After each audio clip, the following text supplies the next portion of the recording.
I really don't want to be making this video. I'm not even gonna put on my gardening clothes for this one. Okay, so folks, we are on the absolute cusp and eve of gardening season. And unfortunately, today I am throwing out my pepper plants.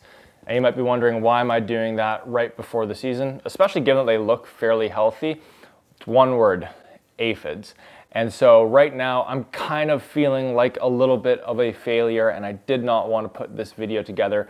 But as I was thinking through it, I realized that there's actually a couple of really good takeaways from this process that I'm going through here that I wanted to share with you. And so the very first one is integrated pest management. And this is something that we go into in great detail in our fungus gnats video, but IPM is a really good way to go about managing pests and diseases that you're going to inevitably encounter in the garden. And so the very first step of integrated pest management is identification. And so you might recall that back in the fall, I tried to rescue a couple of pepper plants from an individual in our community that were totally infested, overrun with aphids.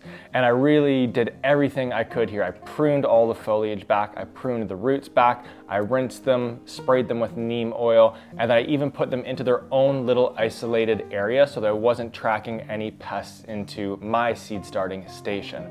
And after about 3 weeks or so, I still had not seen anything, so I started to bring the pepper plants inside into my seed starting station and allowed them to continue to grow. And it wasn't for a few months later that I started to notice some aphids beginning to show up. And so with them being identified, it brought me into step 2 and 3 of integrated pest management, which is evaluation and tolerance.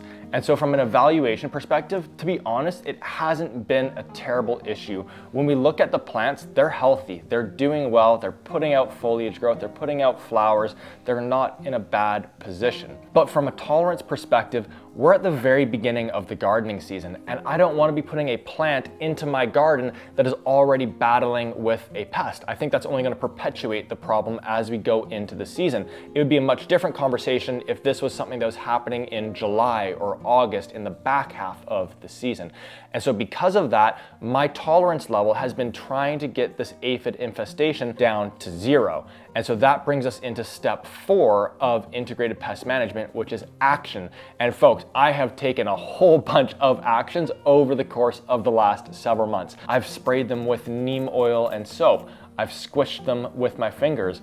I've tried to get them with a little brush with neem oil on it. I've taken them out of the containers that they're in, sprayed them completely back, gave them a neem oil bath, and then put them into new containers with new seedling mix. I've moved them into a new location.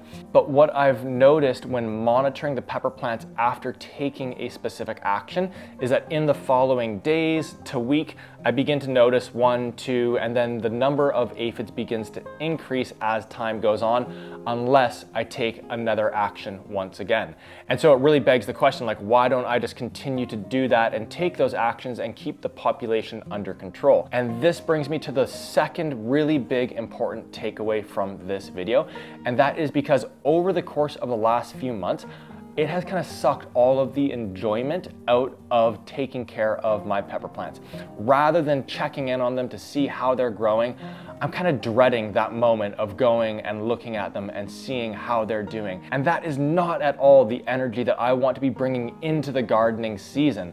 And so rather than trying to just keep this kind of issue under control and be battling with it all through the season, my personal preference right now is, hey, I've taken a lot of actions here. I'm happy with the way that I've gone about managing this problem, but I don't want to lose this whole season and all the joy that would come from having healthy pepper plants by holding on to these ones. And so what I'm actually going to do is toss these pepper plants and put them into the city compost so that they're not going into my own personal compost pile. And then over the course of the coming weeks here, I'm going to head to a nursery, pick up some new fresh pepper seedlings, get those into my garden, and really be able to enjoy the entirety of the season, which I'm really excited about. And so the third and final takeaway from this video is that as we go into the gardening season, we are going to inevitably run into different gardening flops or fails. There's going to be aphids, there's going to be cabbage moth and slugs and powdery mildew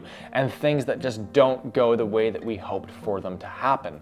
And so as we go into the upcoming season, I really encourage you to give yourself permission to just let go of those flops or fails or things that don't go according to plan and as you hoped, so that you don't lose that joy of gardening. Again, they are inevitable. They are going to happen to each and every one of us, and they're a great sign that we're pushing ourselves as a gardener and kind of expanding our gardening practice. So know that it's an inevitability, give yourself permission to let go of them, and then move on to, again, experiencing all of that joy and happiness that comes from gardening. So folks, that's everything that I wanted to cover off on for today. I really hope that this has been helpful as you move into the season, and just to keep that in the back of your mind. If you do have any questions, leave those down in the comments here. Otherwise, I can't wait to catch you on the next video. Go get those hands dirty, and I'll see you soon.